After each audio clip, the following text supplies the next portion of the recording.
Hey, it's Jim. Got up early Saturday morning so I can watch the eclipse, and yeah, it's gonna be setting in about 15 minutes or so.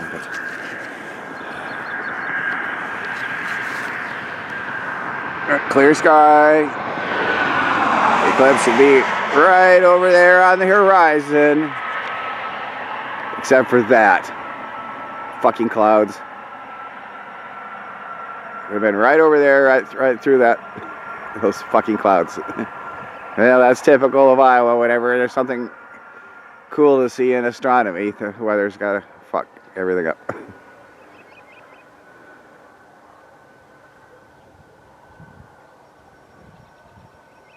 Yeah, nice clear sky, clouds right on the horizon, right where the eclipsed moon is.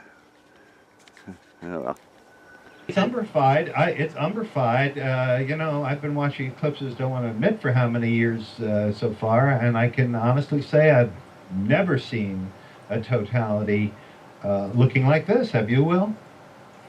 No, I mean, I was just looking at that left-hand edge, actually. You see the little tiny spot in the bottom left? That's the crater Grimaldi. And down there, I don't know what you think, but that limb looks as if it's already brightening. It's sort of giving a sense that, you know, this is a very short totality. It almost looks as if the light is starting to encroach on that side of the moon, certainly over literally the last minute that we've been speaking.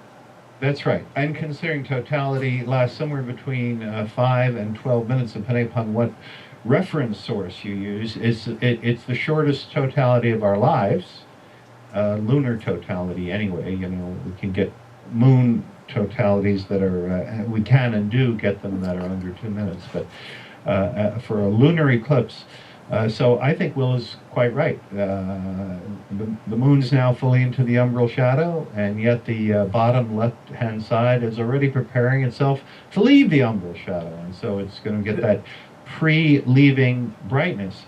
And we're almost at mid-eclipse now. We're very close to mid-eclipse, so this is as dark as the moon is going to get. It's as fully into the umbra as we're going to see, and yet look at this. You know, the folks at Griffith are, I can see they're trying different exposures because they probably can't believe this themselves. They're thinking, okay, what kind of exposure is going to be best here? But they've got it. This is it.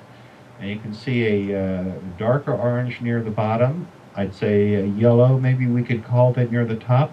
It looks darn just plain white. Looks like, you know, there's no red at all near the top. And so we have, as expected, a very uneven eclipse, and I'd say the oddest, strangest, most unique totality, certainly that I've ever seen, at least since the Pinatubo one, which is what now, at least 30 years away. That was unusual because the moon essentially disappeared. Usually you still see the moon during totality, but because of the volcanic eruption, that was an extremely dark eclipse.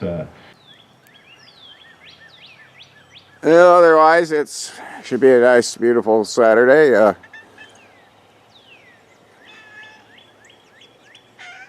Everybody have a good Easter.